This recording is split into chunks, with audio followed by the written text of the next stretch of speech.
Bonjour, na bande konabiso nyoso ya Rimar de Kinshasa sango ya Congo. Bae nyoso bazuli bako ya kolanda biso. Lelo to yelisu na banda kunabino kopesa bino actualité politique ya maye ezali kolekana na mboka na biso.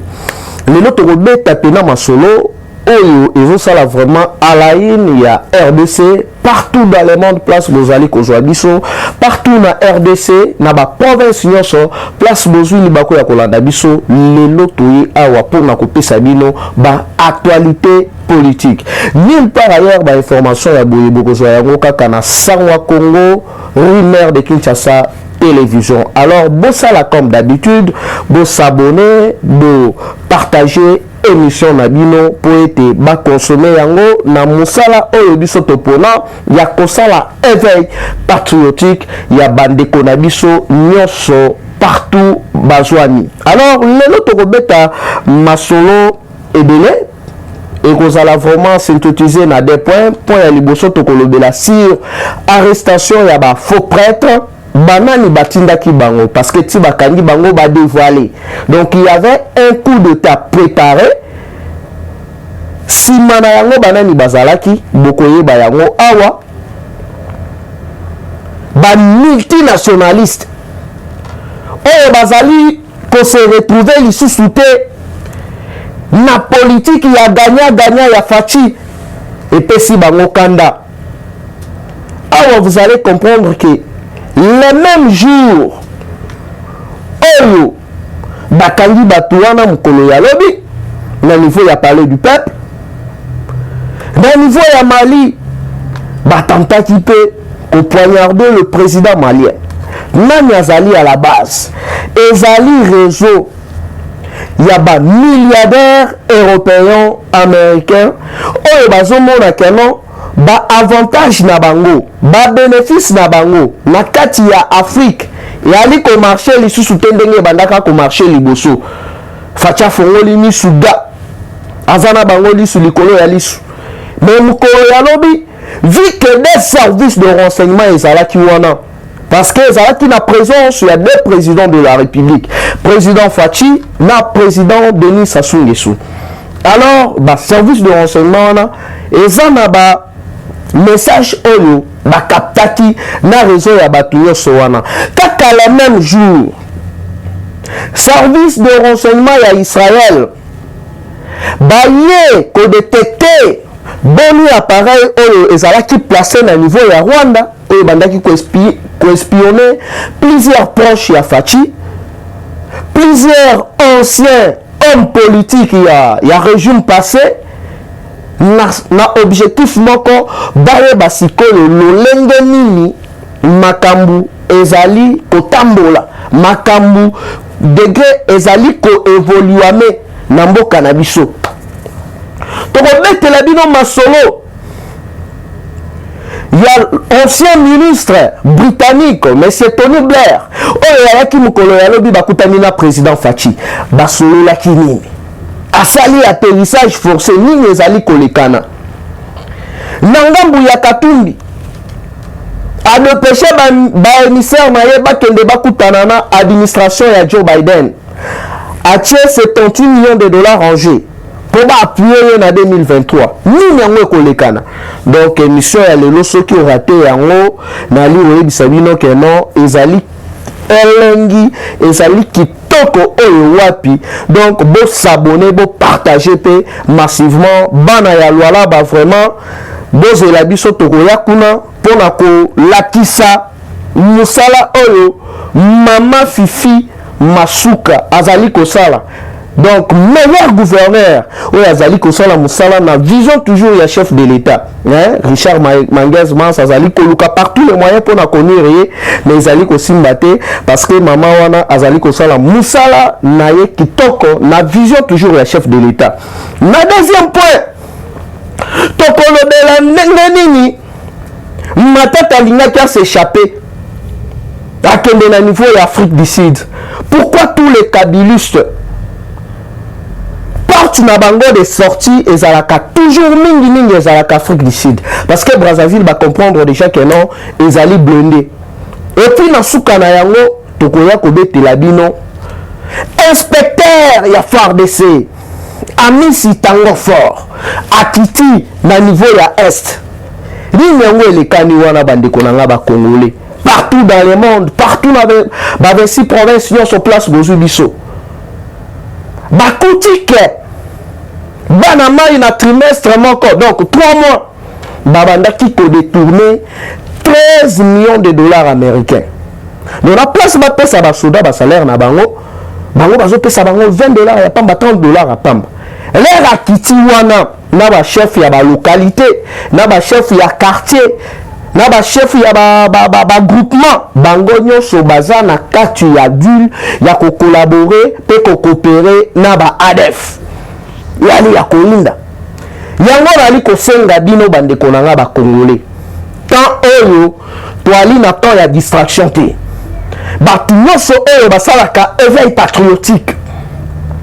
Tous les communicateurs tozala lisu likolo ya lisu parce que mbongo ezali kotambola pona ko manipuler opinion pona kokosa peuple congolais parce que yali pasi komona mutu neti Olivier Kamita tukoloba te azali ko soutenir Matata Mponyo c'est tout à fait normal bazalaki ensemble ba akoliti ya Kabila Olivier azali mutu moko boye traîtrise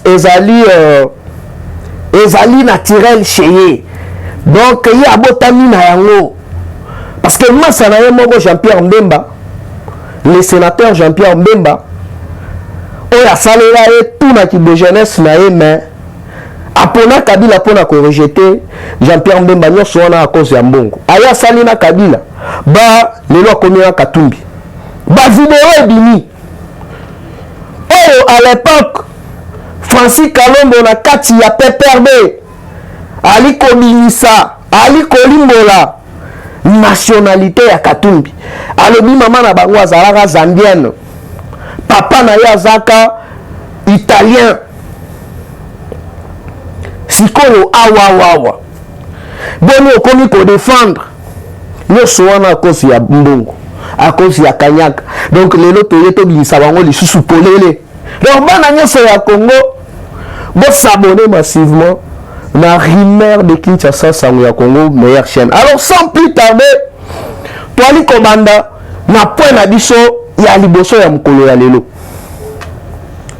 mais ya ko rendre hommage na son éminence Monseigneur Cardinal Mosengo bakangi des prêtres baye kokanga lisusu 3 bakuti bango na nini nani azalaki sima na bango batu balaki sima wana ya batu wana baza mibale tozali kotikela nanu justice asala musala na ye mais bazali koni de tous ezali Jezabel na Soriano bango ne bazali sima ya batu wana na seul objectif vu ba prise de contact nyonso oyo basali po ba soutenir bango na 2023 bamoni que non partout na ba cabinet nyonso ya ba grand lobbyiste ba rejeter bango ba ebisi bango bien que non na 2023 notre seul candidat c'est Fachi sikoyo awawa ndenge le kanaka na niveau ya Haïti na le président Juvenal Moïse ndenge lingaki le kana mukolo ya lobi na Mali en plein mosquée mutu abimi a poignardé le président malien ndenge pe lingaki salema awa oyo pena ba media na biso awa bakotika la koyebisa bino yango te mais tant que biso musala na biso ezalaka kosala ba investigation koyeba nini yango ezoleka na kuna batu bazopekisa bafilme te basala boye te mais quand même biso tozalaki wana sur terrain pona koyeba batu oyo nani atindi bango wana na ba investigation tosali bandeko na nga ezali pasi pe mawa première fois na mona na vie na nga bik na biso oyo kaka ya bik mais eza munduki bafongoli yango boye na kati ezokota 6 balles na kati boyo kanisi ke eza stylo moko na bango atiango na poche zoka nde ezalaki munduki akodimaka boye boli asimbi bik asalika boye ba atandi 3-4 na mutu okei nani atindaki batu wana pourquoi ba image wana balakisi yango na mokili te même s'il s'agit d'un plan diabolique contre le chef de l'État, biso il faut tolobela yango, to dénoncer yango, pour ébélé ba vérité. Parmi les prêtres arrêtés, moko na bango ayebi ni lingala ni français ali koloba anglais. Mais na ba sultan na nyonso ya ba prêtre catholique. Tozongi na musulman kaka na kati ya plateau oyo na utaki koyebisa bino makambo elekanaka na cathédrale Notre-Dame. Boni boko sabote mouei, boko zala na haine na rancune envers ebenda batu ya cardinal Malula. Pona kodetere yango bozongisa cardinal oyo ya bino Mosengo. Bango nyonso bazali ba personnalité moko ya minene. Alors bosalaki yango na bulu nini? Ezalaki ba rite na bino, ezali ba mystique na bino. Parce que na kati ya cathédrale ba place ezali ebele. Pourquoi kodetere kaka cardinal Malula oyo bazalaki na titre moko na cardinal Mosengo? Et puis langage, wali komona keno ezali langage ya haine, langage ya rancune. Mais ezali vraiment déplorable. C'est être un pharisien. Oye, koto e pas fati, bapesi mutuka, ozui. Pouvoir oyo bino bofinga, le médiocre, le boye. Bokei lisusu kuna bapesi mutuka na enveloppe, tout ozui. Mais pourquoi oboya quitter? Ndenge toali koloba na bino awa na kati ya église wana kanda yali makasi pona nini pona koorganiser matanga 2 millions facha lobi ok ije zala na kati ya gestion wana ya mbongo wana ya matanga ebembe ya balongola yango na français koma basala ba makambutu ije fazali wana siko bana mai batali ebele deja batielaki mbongo wana misu batali siko bayebi awa kote foire il faut tosala nini Jézabel Soriano na quelque pasteur ya église catholique bayebi ku wana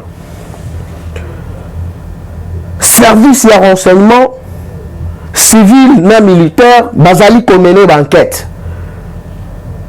Le 5 prêtres ndenge toali koloba awa bazali na kati ya aner moko na bango bakuti ye na stylo mais ezali munduki yali kokota babale na kati bozwa degré pena ya mutema mabe ya kindoki yango toali kosenga na papa François Beya.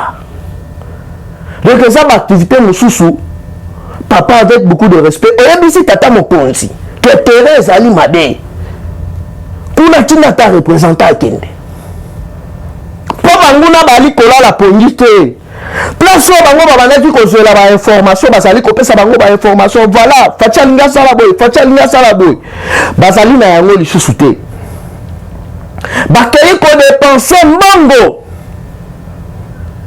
na Corée kuna bapesa bango bapareil ya espionnage babanda koespionne bamende homme politique mosusu oyo bazalaki proche ya Kabila bakomi na Faci balobaka nini basololaka nini voire me numéro 1 ya service na biso ya renseignement azalaki espionné na kati ya Rwanda bakangi appareil wana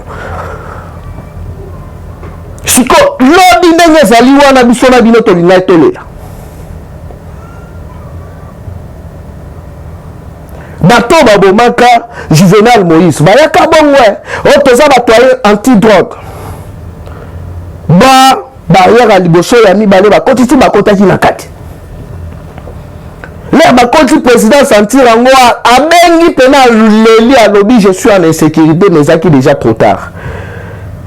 Il est temps ya kozwa badisposition nyonso batu oyo babandaki kosenrichir na mboka oyo kopie mboka oyo ndenge esengeli bamoni sikoyo keno laisser aller oyo batikela bango epai ya bapaya epai ya barwandais baza lisusu na laisser aller wana te plusieurs bacomprendre keno bambongo oyo bayibayiba peuple congolais atimbeli alors awa il faut déjà toluka moyen nini ya koeffacer moto azotia biso kaka donc azotia bango kaka c'est le président Faci. Parce que va sentir que nos peuples nyonso ba action Faci azali kosala peuple congolais tout azali sima ya chef de l'état et puis si bango kizunguzungu yango toali kosenga boye ba prêtre wana batangi Jézabel batangi Soriano justice asala musala na ye parce que awa ekomi soki mutu bakangi ye ayibaki asalaki busoba ekomi baressortissa ya boye tozali kokondane mais wana ezali kosemoke na peuple congolais tozalaki biso nyonso awa bakanga Kabila basala boye je suis sûr que mokolo oyo bakokangaka Kabila na mboka oyo bandoki bakobima awa mpona koloba batika Kabila bazali mpona baintérêt na bango moko personnel boni boyeko lelo matata akomi oteno baempoisonne nga mais papa kende ozongisa mbongo bato ya bukangalo mbongo na biso bakongolais nyonso wana baéchappatoire ya kokima parce que comprendre que so alobi na beli bakotimbela ye abetaka eloko oteno poison ebima ono acharnement baempoisonné pas FCC je ne sais pas moi lelelo na aéroport alinga se rendre en Afrique du Sud on a qu'à se faire soigner mais pendant 18 ans mbongo oyo boyiba bokuya na mboka oyo mbongo wana bobandaki kotia yango wapi pourquoi besoin temps ya kotonga ba hôpitaux te pona ko se faire soigner bengara okende ko se faire soigner libanda alors na mbongo ya l'état oyo bino boyiba na peuple congolais oyo bino boboma justice alinga sala musala na ye wali komona batu neti bakani tatu batu mosusu toyebi bango na makambo ya babali oteno matata tozana yo bozana ye parce que bino nyonso bobandaki koyiba mbongo ya RDC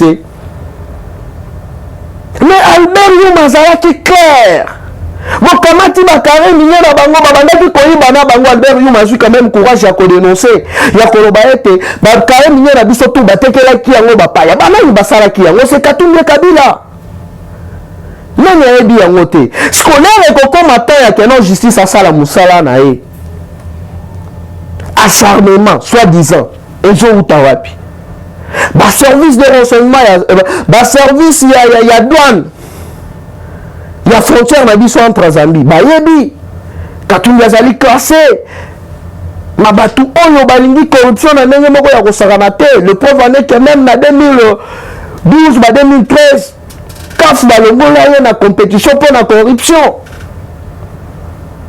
sikoyo awa balobi bien bazoye accès à la présidence de la République ba discriminer mutu te pourquoi quand ya batu moko boye balingi oteno bazoloba na Katumbi non azali wana sala ba makambu na ye mais na accès na présidence toboyi po toboyi lobi to banda kolela lisusu o directeur ya mer azalaka Zambien oh de Gérard de Zambien oh général wana azalaka Zambien toboyi lisusu biloko wana avenir ya Congo oyo eza na maboko na biso moko ba Congolais totika ba sentiment to sedaka na ba manipulation pamba te parce que l'air est grave matata bino bokenda awa yo boke mission de service yo Marcelin Tishambwena nani mususu na bosani kombo crash ya avion bino bobima sain soit seul mutu akufaki Katumbi mwaki mutu oyo akufaki oh batoto ya katanga mufungole mancho bufungola misu Katumbi mwaki akenda wapi nani azalaki nani akontribuwa na liwa na ye matata est parmi Soriano est parmi siko lelo ye koyebisa biso baempoisonné yo soi-disant boniko zongisa même mbongo ya Bukangalozo papa bokobenga bo intimider bosala boye vraiment moi je m'en tape bozongisa nde mbongo ya l'état na mabe ezali tokobanda toujours kodénoncer yango et puis boyeba keno makambo ya Kadiombo tobosani yango te ozaki na yo chroniqueur ya ndule oye na kati ya politique bilobaloba ba menace de mort Jacques Ndala condamné 3 ans de prison La justice, Daniel Saf, Azali wana zana nous libre, ya menaça pe batou. Tous les jours, Azali comme menacé député Sini Pouloul, Noël Chani, d'entendre Safou. Alors justice, vous allez causer la mine pour la Kobenga Daniel Safou. Alors dossier à Kadiombo, biso ba communicateur, nyon sotogotika à ngote. Ti justice est à la fête, ti ba commanditaire ba kokangama bango nyonso. Parce que zali mort d'homme. Papa Kadiombo asaki na famille, asaki na bana, aki na mwasi. Oh, pa bandaki kopesa bango mo eloko. Mais bon, on a kaka, pema, na kati ya papa batu, parce qu'elle dit vérité. Vérité, quand tu as la vérité, na li komona batu bako tambola na nzela. Oh, songo paka la Congolais. Ki Congolais ngo balukaka ngo bongo na makasi. Ki Congolais ngo balukaka ngo bongo na makasi. Donc, tobo ya biloko wana.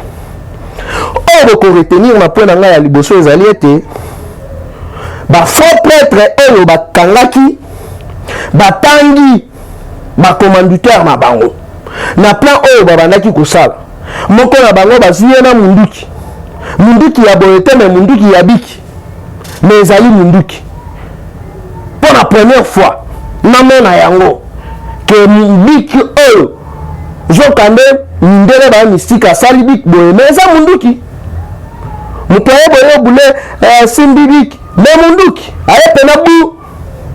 Alors, l'enquête est allée en cours. Nous sommes allés au Togo Bimisana médiate. Oh, Zakaka ingeta ba flash mogo ya nike. Donc, continue à deuxième point. Arrivé à Tony Blair. Parmi Batoupé, la Pia Afrique. Attention qu'il y ait tout le barapé, la vérité, l'air mogo, parce que vérité de Bissarabila Mate. Mais vous appelez à l'obité, na sali masume délai.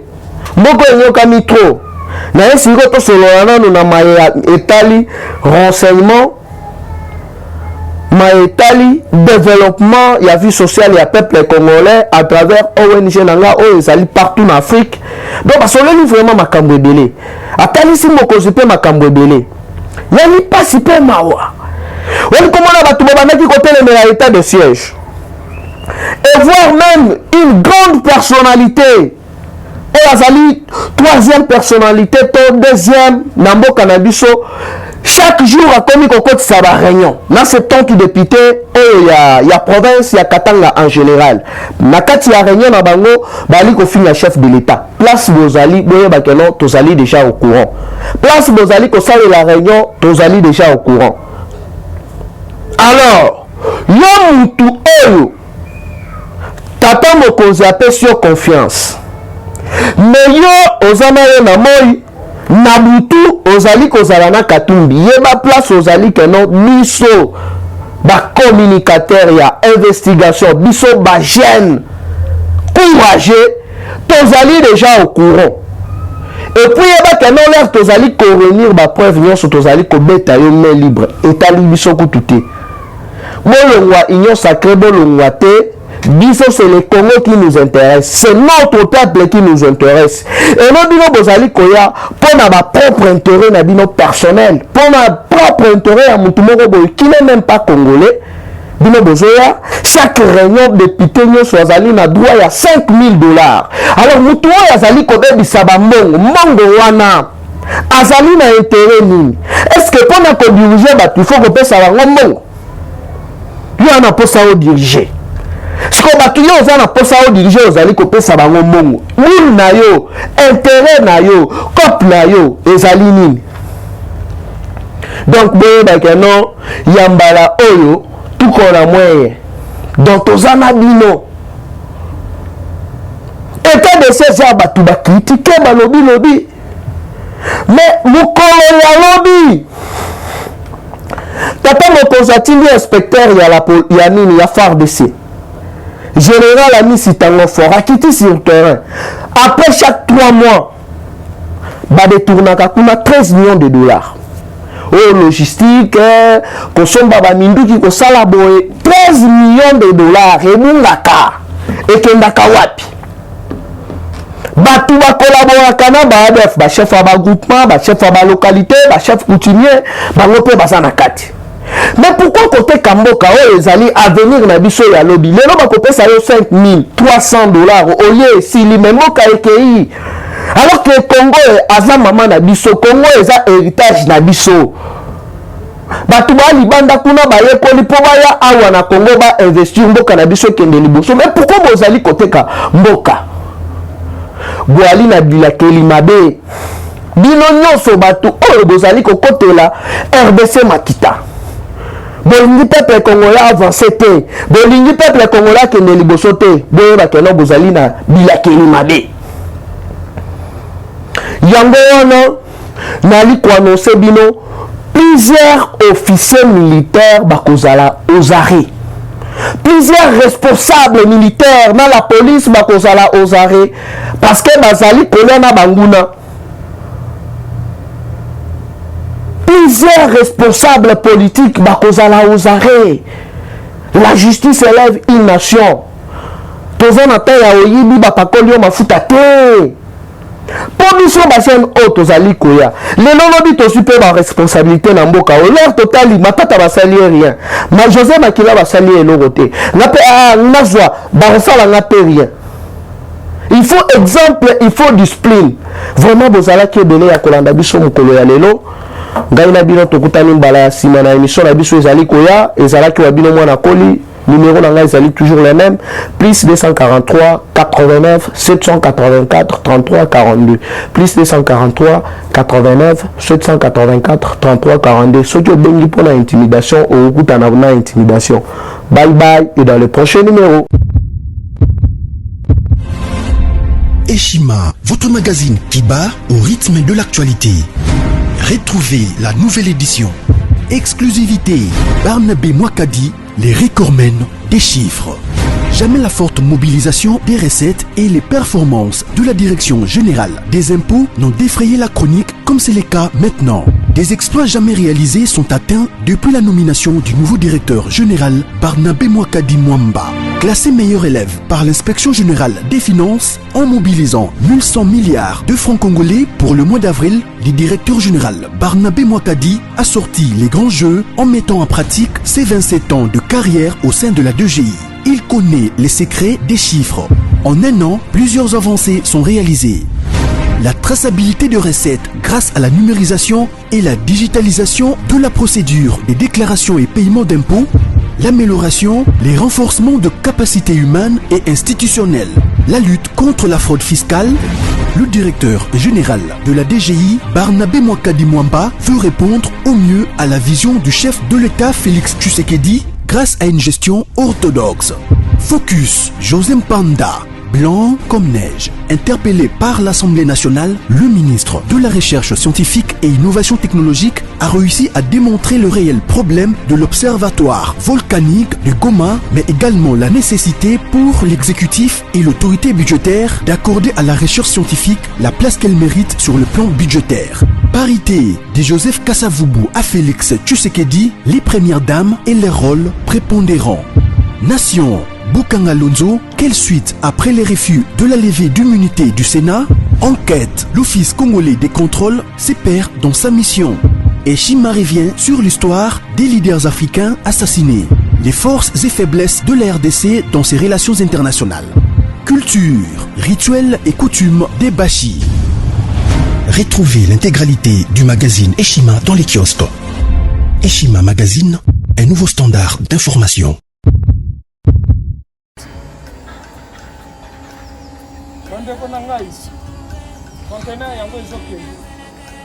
Le 26 mai, le conteneur. Conteneur chaque mois. Donc, next ekozala le 26 mai. Olingo tinga velo. Mutuka. Lise aussi okangi. Biloko tout pour même cannabis. Benga biso. Comme ça, toya, so même biloko totinga na Congo.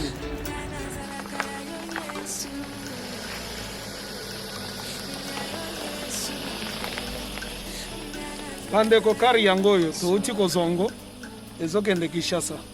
Ozana mutuka pesa biso ezoke. Merci. Le 26 mai mosusu ekwende ya 2021 oyo toza nango donc tosalaka chaque mois oza besoin na carton benga biso biso ya monene yango moyenne yango oyo oyo moyenne yango oyo na carton na biso ya moke oza na 3 dimensions oyo nyonso olingi otinda benga biso tozozwa bavelo tozozwa bavalise mituka tozozwa donc eloko tu tozomema na Kinshasa. Merci beaucoup.